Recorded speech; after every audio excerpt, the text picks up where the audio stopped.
guys, Ziggy here with Faltech Unlimited. I'm going to show you how to do a OWB, just a standard, nothing special. So we have the Taurus G2, G2C. Okay, I got a multi-mold.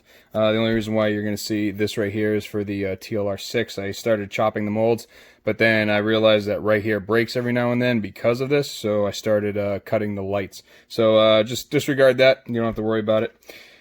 Blocking the rail, I do this for every gun. I have these ladder bars. They're rubber, if you're not familiar with them, and they cover the rails on your rifles, or any Picatinny rail. So I use them, I buy them in the bulk, and then I just cut them, and pretty much cut them to size, and snap them on, and leave them on there, and yada yada yada. So this is going to be an outside the waistband, right hand, with a half cant and 1.5 speed ease. So what I'm going to do is obviously start with tape. So one little trick that I figured out over the years is when you're taping, you don't want to take the thin tape that, if you notice, it's thinner than the size of the firearm. Even in the next step up, it's like just on it.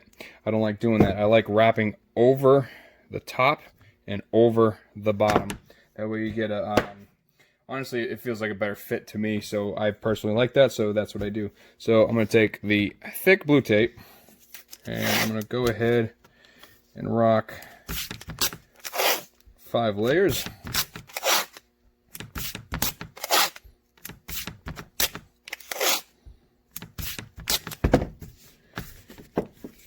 All right, and then on this side, if you notice, I already have this here. So there's the slide catch, and then you got the safety. It comes factory blocked from multi-molds. But what I found is that there's a big enough dip in between these, so I cut a piece of wood and I leveled it out. So I just tape from here over.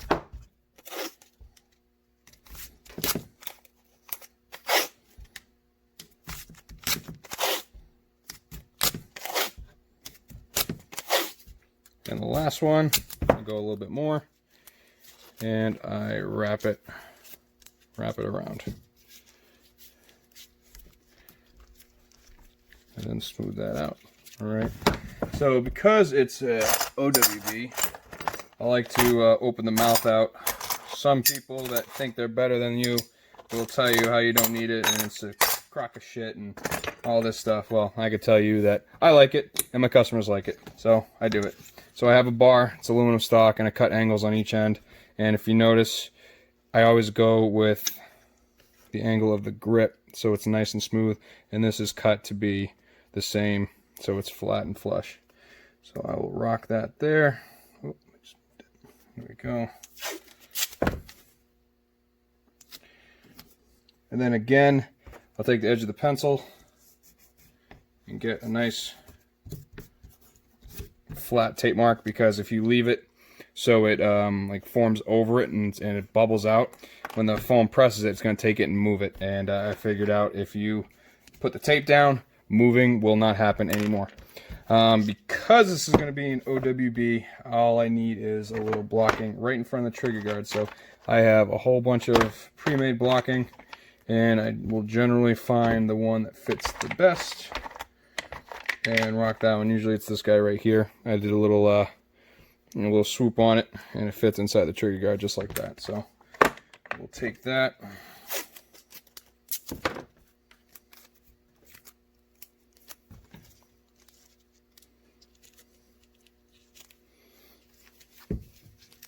put that in the center, and then I always put one on the trigger guard to the retention point. All right, and now that is ready. So what I'm going to do now is I already pre-cut my Kydex. It's .080. I got 8x8s, and I'm going to throw them in the oven.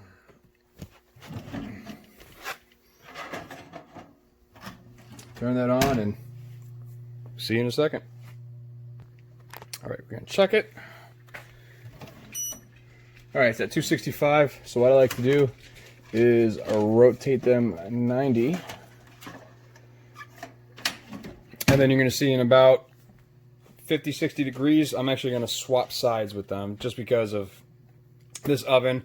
For some odd reason, I found out that, since the blower's over here, for some odd reason, the heat will come over and heat this one, and they heat uneven. And if you do it uneven in a foam press, then you're going to get different features coming out on the Kydex. So I don't like that. So what I'm going to do is I'll pretty much wait. So like I said, that's left is 310, right is 284. So I'll wait till about 320 or so, or once I kind of gauge it. But what I'll do is I'll take it, hold it, put this on this side, and then stick this one back in, and then throw it back up. And by the time it reaches 350, they're both at 350, which is right where I want it. And then I'm going to show you a little trick that I do. Keep the rem oil on hand. You're going to need it. And I'll show you a little something that I found works pretty good. You don't have to use rem oil. You can use anything you want, but I personally like it. I clean the Kydex with it, obviously the guns with it. So I'll show you what other things you can do with this. So we're at 345. All right, so just a couple more seconds. So what I'll do, so you can see my trick, is I'll point you down there. So drop one foam, throw one down on it. This is a no cant, so we're going to throw that there. Do a quick spray with the rem oil. Throw that one on top. Feather foam, and good to go.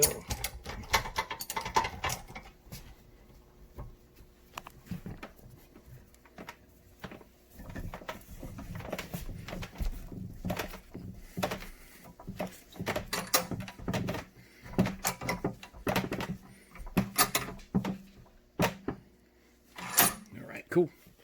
See you in a couple minutes. All right, been about 8 minutes. So let's take a peek.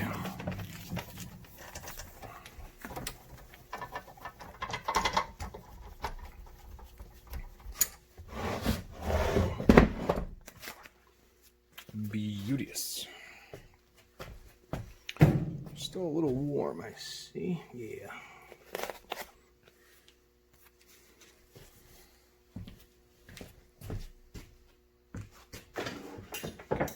All I'm doing is I have a piece of aluminum over here that's cold. So instead of just letting it sit a little bit more, I'll go ahead and stick it on there and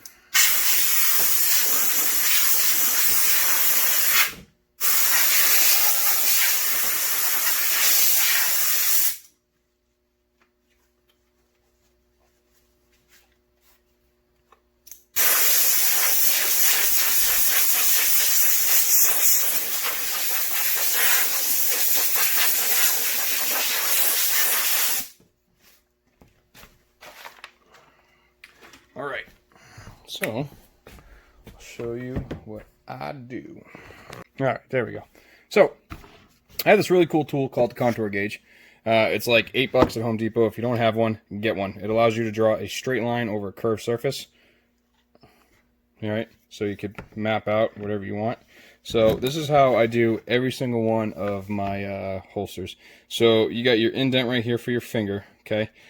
Right where it starts to curve out, that's where I'm going to put it. So about right there. It's still going to give you enough purchase on it.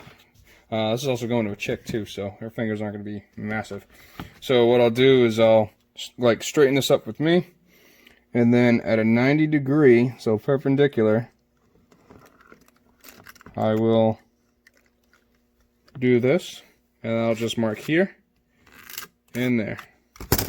Now I have straight across. So I'll elongate it a little bit. So then I'll come up. This one is going to be a half sweat shield.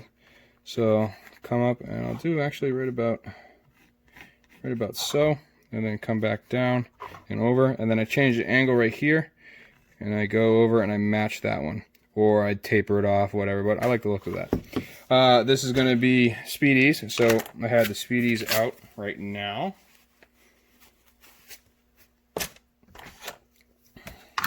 And I'll go ahead and get where I would like those.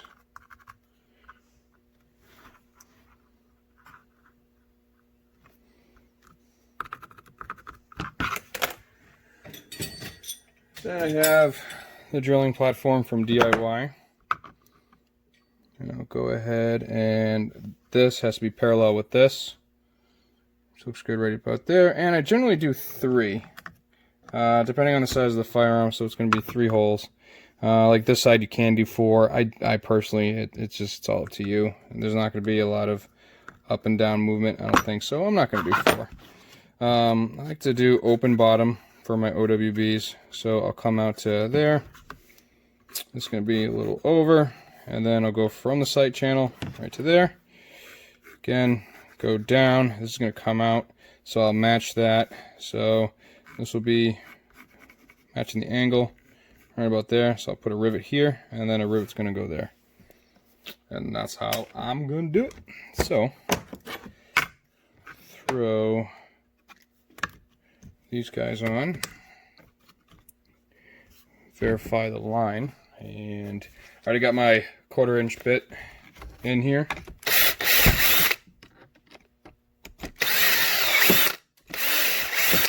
And while it's here, I'll do that. If you notice, I didn't even split it apart yet. I will not do that because you get a chance of it not aligning back if you split it apart. And we obviously want the 2 halves to line up as best we can. So, by not touching it, allows you to do that. So then I'll swap bits, because we're going to pull it apart now, and my retention bit is 7/32, so it's just big enough for the nut and the Chicago screw to go through. And if you remember, I sprayed it with rim oil, so it comes apart relatively easy if you can get the right spot.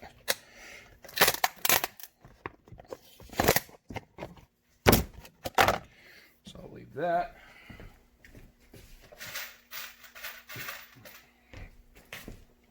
Sometimes heat and pressure will change it too. Oh, blocking was in there, but it comes apart. So I grabbed 2 rivets, throw a rivet in, throw a rivet in, and then clamp. Now we'll drill the smaller hole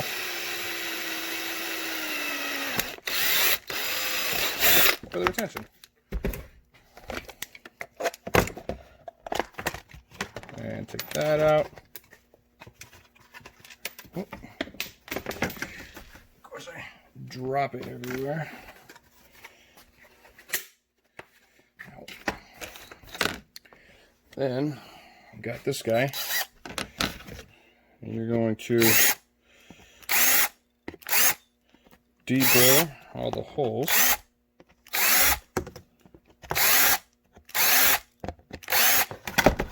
And you're going to want to do that inside and out. Notice the discoloration, that's from the rim oil. It happens when you put a lot of pressure on it. It's never done anything, so don't worry about it.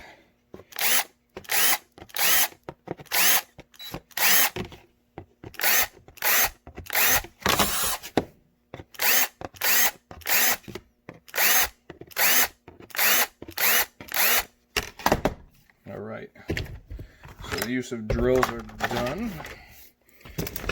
Go ahead. I just made like 4 other holsters, so don't mind the mess. Cut my retention. And then I'm going to go grab the bolt. A nut I need. It's a 7/16 nut with a 1/4" Chicago. So we're going to feed that from the bottom. Make sure there's no debris in here, and then drop that again. Gravity's not my friend today. Alright, so then put the bushing in, and we're going to line this up, throw the 7/16 bolt in, and then we'll go ahead, tighten that. You can tighten it however you want. Too tight and it's going to be kind of a pain for you, so I suggest not that tight. And then I'll throw some rivets in, and I'll be right back. Okay, I'm back here at my arbor press, where I keep my rivets, and a whole bunch of other cutouts. So I'll go ahead, load these up. I don't like to use that little tool it comes with because I think it's a pain in the ass, so I won't use it. Sometimes rivets fall out. Do with what you got.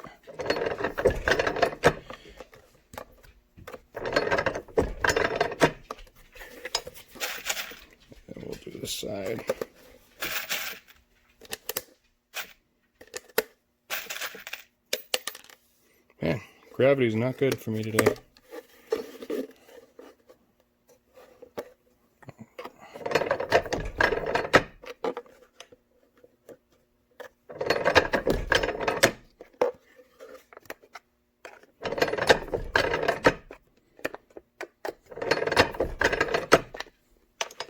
Alright, and then I'll move over to my... I lied, we're not sanding, we're at the scroll saw. So I got, obviously, the template marked out. We'll go ahead and cut it.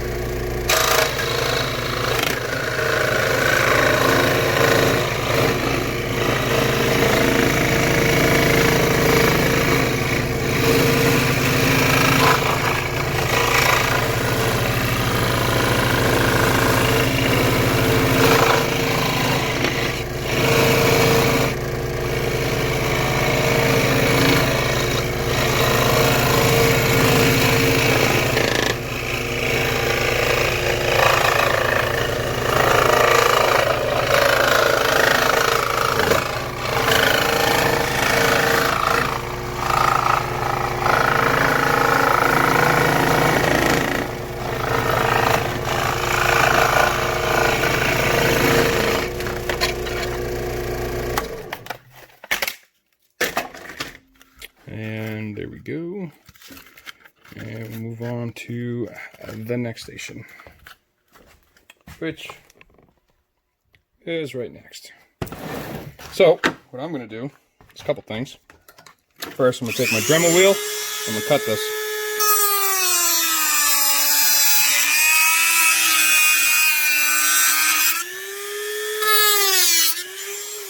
Okay. After I cut that, I'm going to check this. I like to be flush with the body line, so I'll just modify that.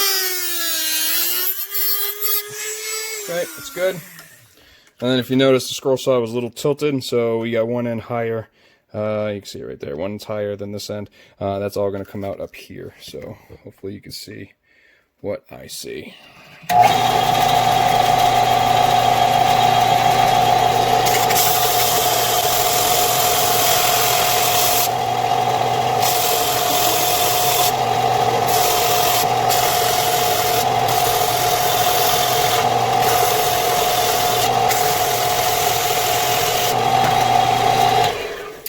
So now we are just going to hit it with the Dremel.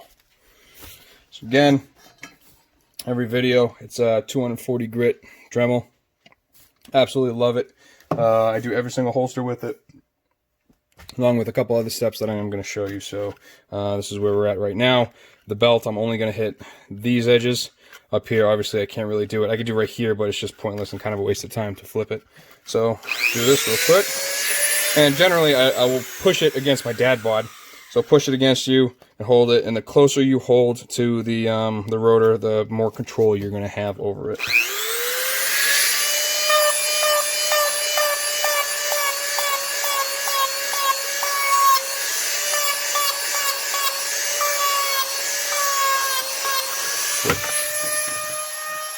And then you drop it.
Okay, then once I finish doing straight on, I'm always going to do a bevel on the edge. So I will go at it at a 45-degree angle and hit every other edge.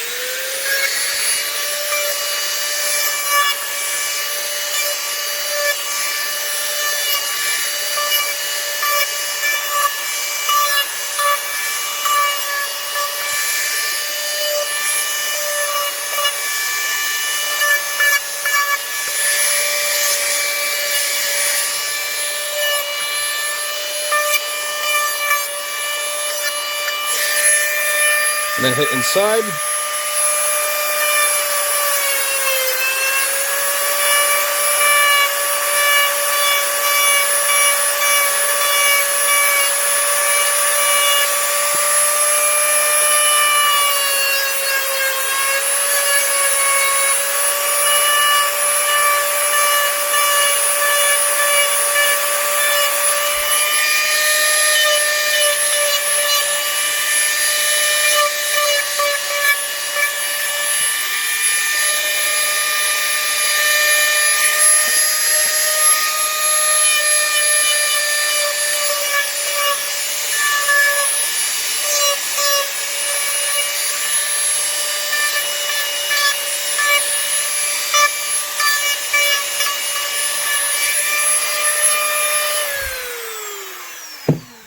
Looking pretty good. All right, back over here. Just came off the sanding. So if you look at the edges, they look pretty good. What I'm going to do currently is I'm going to take my X-Acto knife, hobby knife, whatever you want to call it, and just chop off all the little frays, all the crap you don't need. You go all the way around the inside. Not a lot of force needed. And sharper the blade, better it works, but you also can dig into the sides. Okay, once I do that, take my sanding sponge, which is a Home Depot special. It's $4.99. It's 240 grit sanding sponge. It actually looks like this. It's called, I lied, it's 120 grit. It's dust channeling drywall sponge. 120 grit stuff is phenomenal. I absolutely love it. I personally don't buff. I don't like to buff. I don't like the way it looks. You know, I'm not a fan of the shiny edges. I'll do this real quick, and it's literally just that much. So I just going back and forth, and I'm rotating like this. If you're watching, you don't want to go too far and hit your rivets because you're going to get the paint off of them. Then you're going to have brass. But so you got unhit with the sanding sponge, and then hit with it, and you can see it's a matte finish, and that's what I like. So I'm not sure if you can see the difference. That's like a dull crap, needs some loving. And then this is just a couple seconds on the sponge. So I'll hit that all the way around.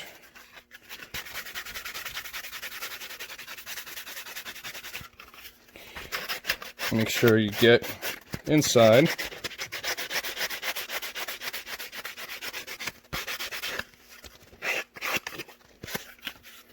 You know, in all reality, it doesn't really take that long. You know, you're on this maybe 2 minutes. It's not much you need, you know. But the only time it comes cumbersome is when you're doing like, you know, 30 or 40 at a time. But I'll generally make like 5, and then, you know, I'll form 5, and then I'll sand 5, and then I'll Dremel 5, and then I'll put together 5, and then I'll start it again. So, but I have 2 presses and 2 ovens, and 1 heat press and 1 vac press, so it's not too bad. And then usually up to this point I'll clean it. Then what I do is I'll take all the tape off of the mold.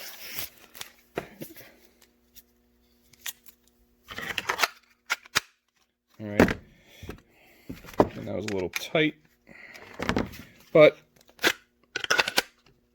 actually feels a little good. But we are going to loosen up a little bit, not by the bolt, but I'll show you how I do that with the heat gun. So got it parallel with the body. I always cover half the magazine release. You don't have to, it's completely up to you. I personally like to do it. I like the way it looks. I don't like going up and then over and then up. I think it looks tacky. Got your flush here and open. Over here you got your extra area to go in, and you can see it goes with the curve. And then we're going to bend this. So I will set it up over there, and I will show you how to do that. Alright, so actually before I did anything, I blew it out to get all the dust and debris and from the sanding and all that crap out. So bear with me, I'm just plugging in my heat gun now. So I have my DeWalt heat gun. It's the 26950. I bought it off of Knife Kits. You could also get it at Home Depot. It's like, I don't know, 160, 180 bucks. My last one lasted like 3 or 4 years if you know how to take care of it. You turn it on, you turn it to your heat, which one setting you want. Before you shut it off, turn it to cool, but leave it on. So you'll see, so turn it on, it's heating up, everything's all hot. Put it back to cool, and then walk away. And then once it starts blowing cold air, then you're all set. Alright, so we're going to set this up in the vise. I have a record vise, and it's a pretty nice guy. It was a few $100s. You can see that. It's good for absolutely everything. And this is a, they call it a potato sack blanket. So what I'll do is I will throw this in the holster. I always adjust the backside, so throw that in your vise, and the reason why we're using this is so it doesn't mark up your rivets. Don't go too tight, and you want to have enough so you can see the top of the rivets right there, and then just tighten it a little bit, enough so you could actually get the gun out and put it back in. I still need to tighten this down. So what I'll do, get your heat gun going.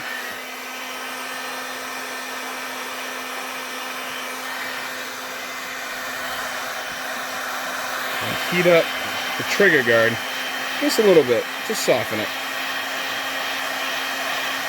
And trust me on this.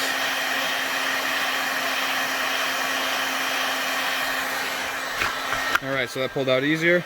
And you can watch the trigger guard go through it. So what I do is I'll work it a little bit. Here's that.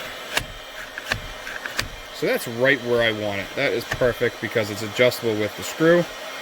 So, and you still got the audible click. So that's perfect right there. So now what I'm going to do is I'm going to go underneath it. As you notice, I have the slot. And I just go back and forth for a little bit.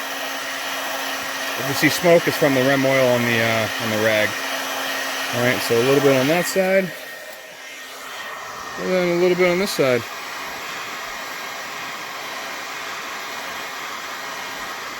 And then back to this side. You want to heat it evenly, and you notice it's pliable. And when you bend it towards you, pull. Let it sit for a minute. And go to the other side. And then what I do right here is I'll grab the ear and put it right where I want it. Alright, so that's where I want it. And again, just hit the bottom.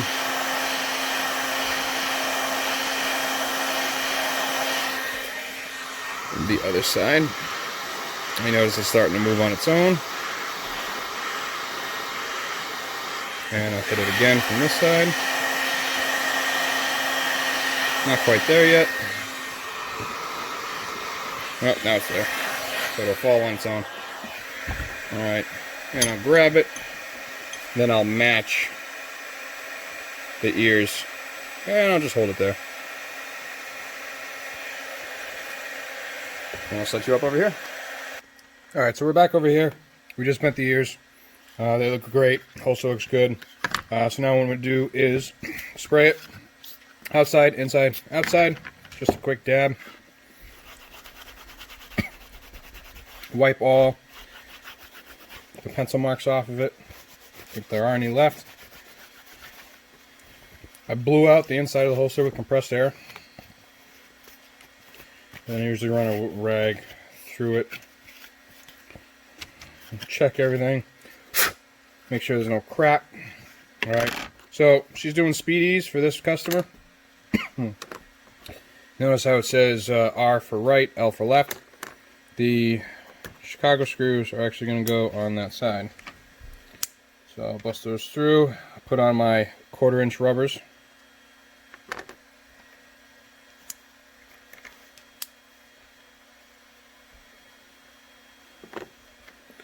Stand up my 1/2 inch screws.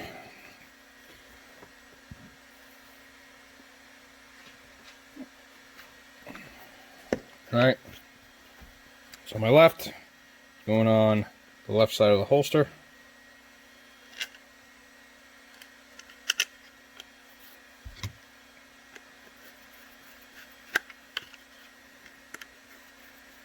Once I get it till they start snugging, I'll move it by hand to the position I want, and then go ahead and tighten it. Another thing you can do with these bushings is, depending on the size you want, or the size that you have, you can make it so that the speedies goes away from the holster, so you can actually have it canted away from your body. Something to keep in mind for future if anybody wants it.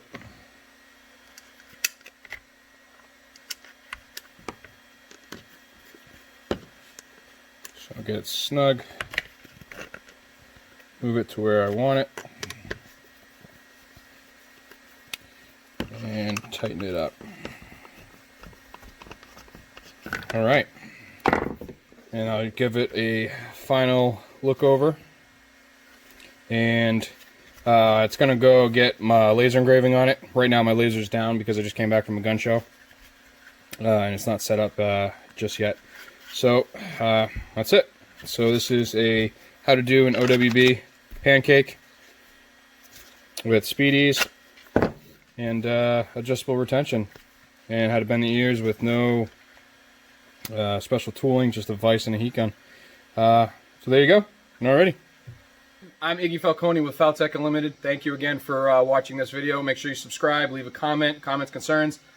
Let me know what you want me to do. I think next I'm going to do how to make a dip can holster. I do a lot of those for a lot of people. And then we got dual layer coming up, and then we got a few other special things coming up. So if you want to see something, put it down in the comments, and I'll eventually make that video. Have a good one. Bye.